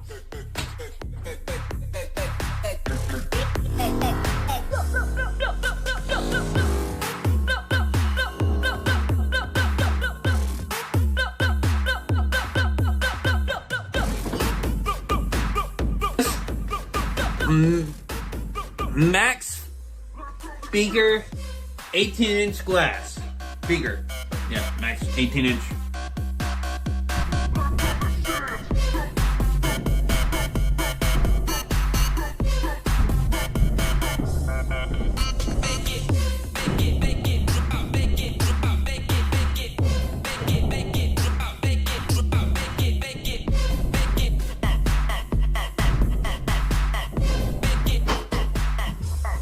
We're sorry. All of our representatives are still assisting other customers. Please remain. It's intermission time, folks. So hurry, hurry, hurry. Step right over to our refreshment center for the most extravagant array of refreshment goodies ever assembled under one roof.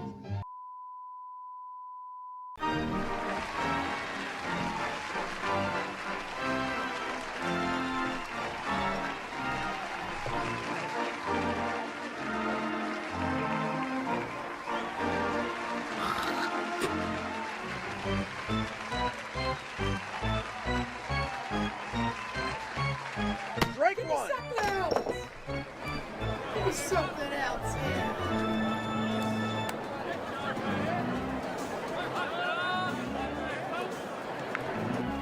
Strike two. God damn it! The lucky fucking bat! The lucky fucking bat! Now! It's not even a bat, but okay. It's alright! It's alright!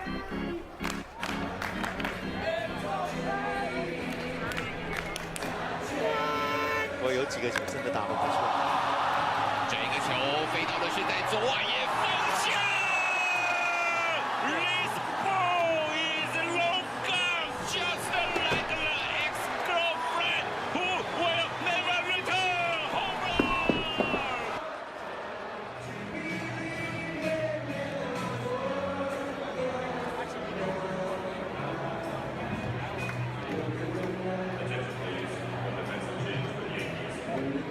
That's stained glass. Can your bong do that?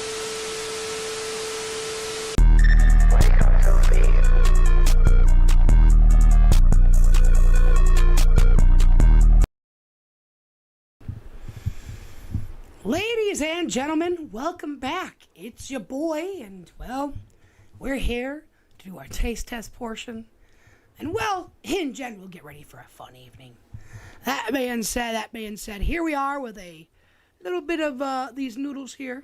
We're going to test it out. I'm going to set the microphone down and try to angle it in a way that it'll hear me good. Let's move my phone so maybe we don't get any static from that or anything. And I'm going to stir this up for a quick second and talk for a moment about our usual, right? And once this is done being stirred and cooled down, we're going to go ahead and take our hit. Or not our hit, but take our bite, you know? Take our test of it. So I want to talk for a second about some of the stuff we learned today, some of the things that we've been learning, didn't learn, you know. Let's start with the things we learned today, right? Today we learned that if I were a ghost, I would probably be a haunter of inconvenience and not death or suffering. Though I guess you could say suffering in the sense that I would inconvenience people in the most inconvenient of ways possible. We learned that, well, we learned how to turn goat cheese into a pasta, something I've never done before. And yeah, you know, it's a good, beautiful day. Something else we've learned, right? is, you know, there's been a lot of stuff going on, right? Like, remember Fluffy Talks, right? Remember Fluffy Talks?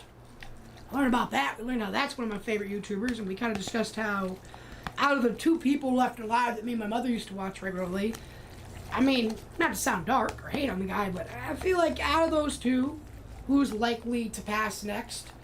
It's probably going to be him. He's an older guy, a little bit less health than Logan. You know, that's all I'm going to say there. And, you know, before we move on to things we wish we would have learned, let's talk about some honorable mention kind of people, you know, people that are legendary, people that are like new members and things like that, you know, and then just kind of shouting out people in general, right? So to start off, shout out and much love to Rusty Shackelford, my friend. Rusty Shackelford. That be my opposite name. That being said,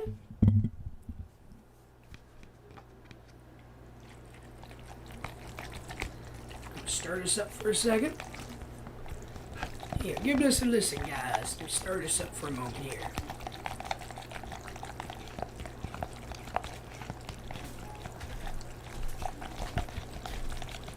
That being said, some kind of lag. Got lag? Alright, one sec here. You're good, that's what I was kind of like, wait, what am I? Ah, probably setting thing.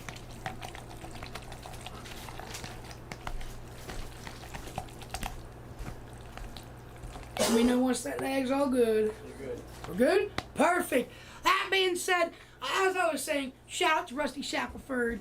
You know, the good old classic. My alter ego is Rusty Shackelford. I gotta say, right, I miss Dale. Rest in peace to the voice actor, man, you know. Rest in peace, Dale Gribble, you know? Also, you gotta show some love to Dutch. I'm over here, Dutch, trying to eat my meal, Dutch. You know what I'm saying, Dutch? We love you coming in. You're a great leader of the camp, that is Camp Airsoft Foxy. Stirring this up. By the way, ladies and gentlemen, we're doing our taste test. I'm just kind of stirring this to let it cool down because I don't want to burn the fuck out of my mouth. I want to have a good meal. I want to test this properly, right? It's my first time utilizing goat cheese. Now, let's talk about some stuff that we wish we would have learned in today's stream, right? Something I wish I would have learned in today's stream is, honestly, how do you, like, crossbreed, like, a fruit tree, right? How do we make a watermelon tree so we can grow a shit ton of watermelon in one seed? How can I make a cactus that sprouts cherries? How do we make an oak tree that produces lemons? Or a pine tree that... Can you guys tell me right now that a cross of like a pine tree or like a maple tree mixed with a fucking lemon tree, tell me that a more maple syrupy sweetness added to a lime wouldn't make that shit so good in drinks. It would be tasty. Something else I wish we would have learned, right, is part of me wishes I could learn the process to make goat cheese, right? Is it exactly the same? Is it one of those things that has like a different process and it goes through it each time differently? And then finally, as I sniff test that, that's odd. It really does just smell like straight up mac and cheese. Another thing that I'd like to learn is how to create my own fuel, you know? Oh, also, another thing I'd like to learn is how to set up a solar power setup, because in the future, right, this will be a project that I probably won't take on till like next spring, but I want to eventually invest in getting some solar panels for my house, and, you know, have enough solar battery to where I could run my house for 2 days straight without needing to recharge the batteries, right? It's just a simple setup like that. And I don't run a lot of electricity, right? I have 2 lights that run throughout the day. I have my PC, my fridge, my oven, and then my water pump and heater. I really don't utilize, realistically, over 1,500 watts, max. At a singular time, maybe. Something like that. No, probably 15,000, I should say, right? But, like, I don't utilize a lot of electricity. My home is the size of a lot of bedrooms, okay? I doubt it's going to use a lot of electricity in the grand scheme of things. Alright. I think our pasta should be cool enough for the taste test now. Am I a little nervous about trying goat cheese mac and cheese for the first time? Yes. But I'm kind of excited because looking at this, right, when I get the light that hits just right, it literally just looks like some really fucking bomb-tastic, like, restaurant mac and cheese. Like, it looks good. Like, it looks like what KFC mac and cheese used to look like. Well, let's do this, shall we?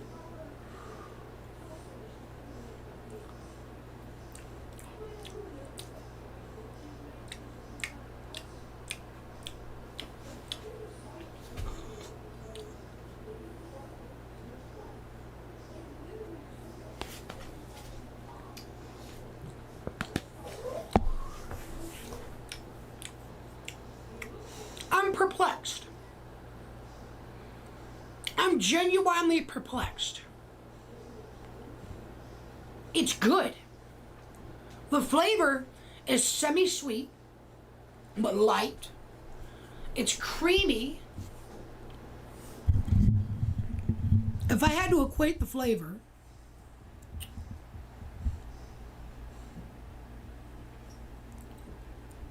imagine like a watery mac and cheese, but it's like half water, half cream. You know? It's weird. It's not super packed with flavor. I'd probably throw some salt in this if I could. Maybe a little pepper. And maybe I would throw in some meat. You know, like some, like I'd probably throw in some like sandwich meat or like turkey, chicken, maybe some beef, right? But, in all honesty, right, I gotta give this bad boy, especially for something basic and using limited ingredients, solid 7 out of 10. You know, it's pretty good. I think next time I work with goat cheese, I'm probably gonna want to use some salt, peppers, you know, just some basic seasonings to add a little something to it. But what we have in front of us, and I said this earlier during our break. I said this to my buddy of mine. I'm like, hey, you know, this is actually kind of tasty. It's like a peasant stew. If you guys never had a peasant stew before, a lot of us Renaissance fair people have had it. But a peasant stew is literally just like a soup that peasants used to make back in the medieval times, right? And a lot of the times you just kind of threw together whatever the fuck you had. You had carrots, beets, and corn. Well, you threw carrots, beets, and corns together, right? And no matter how they put it together, even though the flavors were usually watery and light, it was a good, tasty meal. This feels like a pioneer's tasty, cheap meal for on the road. Said that weirdly, on the road. But it's true, right? It really does feel like a pioneer kind of food. But it's good. The blueberries. I feel like the lemon, they could do without the lemon or thyme, right? Without either of those two ingredients, it wouldn't be as sweet. And it might be a little bit more savory and more something close to a 9 out of 10. But that is a really solid 7 out of 10. It's not disgusting. It's not something that I could never see myself eating. It's just got a strange texture. It's a semi-sweet, light flavor, but it tastes like life, survival, and nutrients and sustenance. Ladies and gentlemen, I'll take some bites here and there as I read, but without further ado, we are going to be reading 5 pages, starting from a random point in the book. Now, for the past week and a half, we have done Star Wars by George Lucas, the original book. Well, today we're going to change up the book. Different genre. We're going to go with Theranovas Discover a Whole New World of Dogs, The Rottweiler, by Tracy Libby, Wayne Huntston, DVM, and a consulting veterinary editor.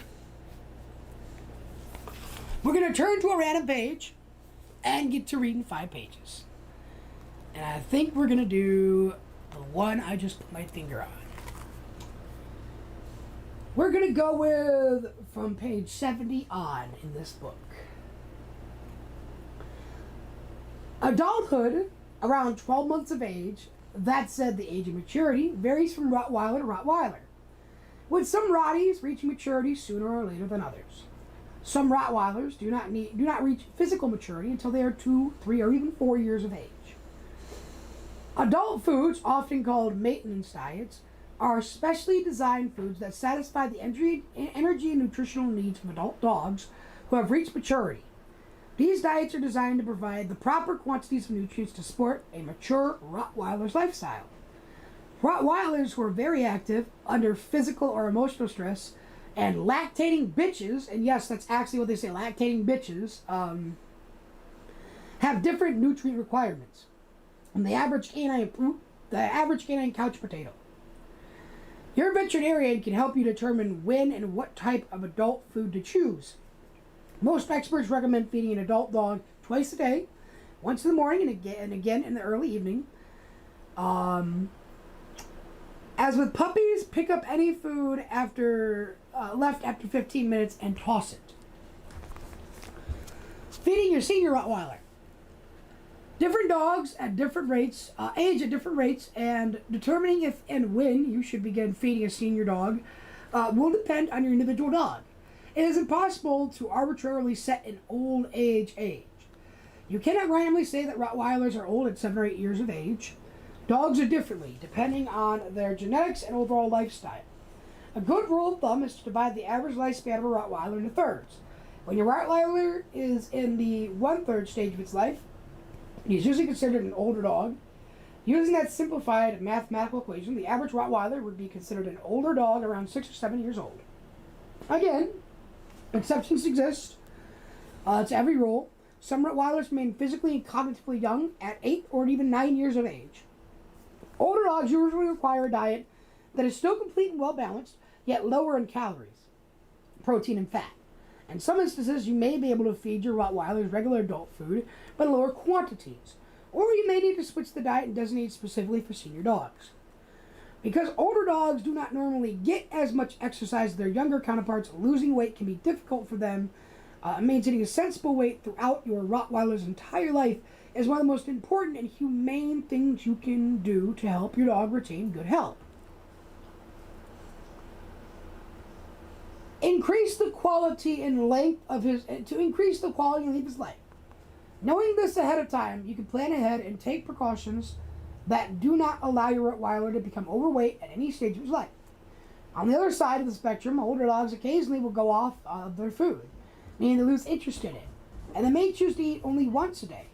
If your Rottweiler is losing weight or as eating habits have changed, it is important that a veterinarian examines him to rule out any possible...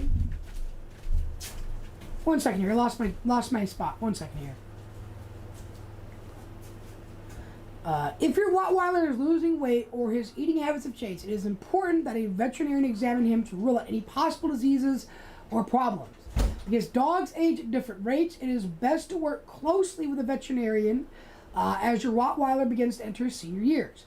Your veterinarian can help you determine that specific nutritional requirements for your dog.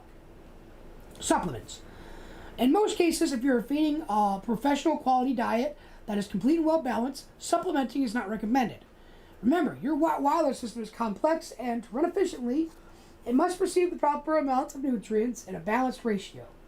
By supplementing your Rottweiler's diet, you may inadvertently upset the intricate balance. When too much of one nutrient is present and too little of another, your Rottweiler's diet is out of balance. Fat-soluble vitamins, for example, are stored in your dog's body, so it's easy to overdose them with supplementation and cause nutritional imbalances. Canine supplements are multi-million-dollar businesses.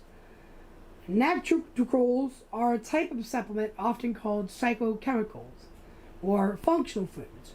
They include natural remedies such as vitamins, botanicals, nutrients, and minerals that most popular canine Chorotornia mesothelioma that are typically prescribed for older dogs and used to help diminish their symptoms of osteoporosis. The wear and tear type of arthritis, they're also used to reduce injuries to joint surfaces and promote the healing of cartilage. While nitricals are popular alternatives to many of the traditional synthesized medications, they're not without problems. For starters, they're not subject to FDA regulation, and as a result, poorly regulated, and what the label says may not necessarily be what is in the bottle.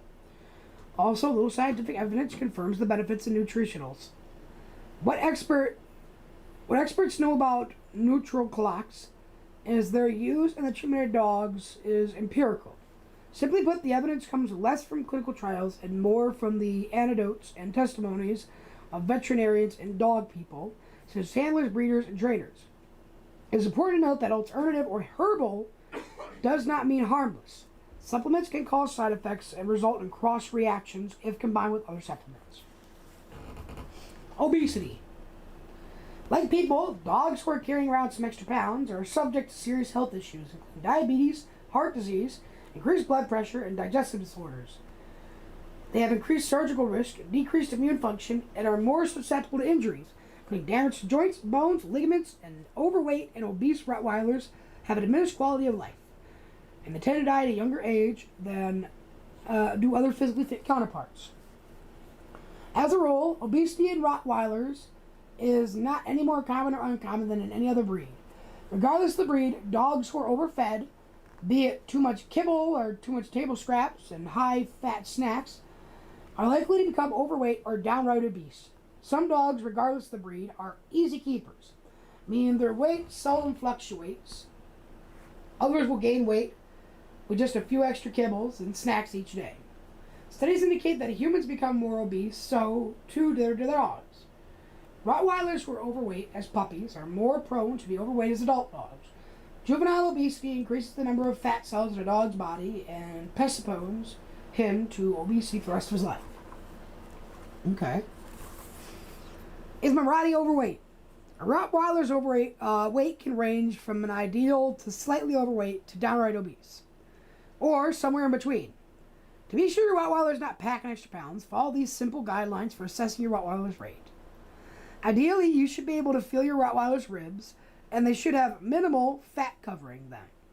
His tail base, the pelvic bone near the base of his tail, can be felt under the thin layer of fat. When viewed from the side, his abdominal tuck, the underline of his body where his belly appears to draw up and toward his hind end, should be evident. When standing over your Rottweiler and viewing him from above, his waist, the section behind his ribs, is well proportioned. Why does this sound like some weird-ass fashion freak just kind of talking shit? In a Rottweiler who is a few pounds overweight, you can still feel his ribs, but they have moderate or slight excess of fat covering them. In a Rottweiler who is more than a few pounds overweight, you will have difficulty feeling his ribs. A thick or heavy layer of fat will cover them. His abdominal tuck may still be present, but his waist, when viewed from above, is barely visible. In a very overweight Rottweiler, you cannot feel his ribs because of the heavy layer of fat covering them. His back and hip region will have fat deposits, and his waist is non-existent. The abdominal tuck is gone, and his belly will most likely appear distend. Your veterinarian can help you determine the ideal weight for your Rottweiler and develop a long-term plan to condition his body and provide him a good start down the longer, healthier road. Battle of the Bulge. How can you help Rottweilers fight the battle of the bulge? If your Rottweiler is currently overweight or obese, the first step should be a trip to the veterinarian. Some medical conditions, such as hypothyroidism and Cushing's disease, can contribute to weight gain, but those cases represent a very small portion of overweight dogs, perhaps less than 5% according to experts. Some medications, such as prednisone and piriformis, can influence a dog's metabolism and appetite. A veterinarian can examine your Rottweiler to assess his overall health and medical condition, and she can advise you on the sensible, healthy ways to reduce your Rottweiler's weight. And feeding the right food. To keep your Rottweiler's figure fit and trim, you must choose the food that is best suited for his activity level and life stage. Overweight and underweight dogs, as well as puppies and athletic and gastriatic dogs, have different nutritional and caloric requirements. Puppies require specially formulated diets, and older, less active Rottweilers generally needs fewer calories than a young, energetic Rottweiler. An overweight Rottweiler may require a special reduced calorie diet. When in doubt, always seek veterinary assistance in choosing the diet that works best for your dog. Table scraps. If your Rottweiler is willing to bargain with the devil in exchange for a tasty tidbit from the table, you'll need to grow a thick skin and ignore his woeful pleading stares. Table scraps are one of the worst offenders when it comes to sabotaging your dog's weight maintenance program. A tasty tidbit of steak here and a nibble of chicken there, maybe in a potato skin or a french fry or two. What's the harm, right? It is better for the table scraps to go to waste than to your Rottweiler's waste. If you cannot resist feeding a tidbit of leftover steak or chicken, put it in the refrigerator and feed it at the later time as a training treat. Feeding from the table also encourages begging, which is a difficult habit to break. Treats. James Spratt achieved fame by making dog biscuits in London during the mid-1800s. Today, some 145 years later, the number of commercial dog treats available is mind-boggling. When choosing treats, it's important to read labels carefully and choose treats that are low fat, low sugar, low salt. Small pieces of fruit or even fresh veggies are good alternatives to store-bought treats. Or try baking your four-legged friend some yummy, low-fat homemade treats. Treats should be a reward for a job well done, such as coming when called. Treats should never be a substitute for well-deserved hugs and kisses. Exercise, exercise, exercise. If your Rottweiler is logging too much couch time, it's time to get him moving. Exercise can do wonder for improving your Rottweiler's overall physical and mental health. Exercise not only helps burn calories, but it strengthens your dog's respiratory system, aids in digestion, and helps get oxygen tissue to the cells.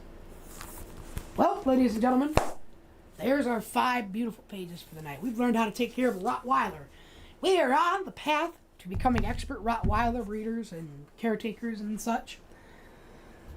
However, ladies and gentlemen, it is that beautiful time of evening where, well, we sadly must go. And, well, to all my friends out there, allow me to sing you a little bit of song. An alligator and a crocodile went to the lake one day. They had lots of fun and lots of laughs, but my oh my, how the time had passed. Soon it was time to say goodbye. And how did they say goodbye, do you know? See you later, alligator. In a while, crocodile, have no fear, wipe them tears, and I'll be back in a little while. Ladies and gentlemen, thank you for tuning in tonight and being entertained by your boy, your one and only Truly. Thank you to all of our TTSers, to all of our new members and subscribers and followers, and we hope to see you guys again real soon. Without further ado, as they always say,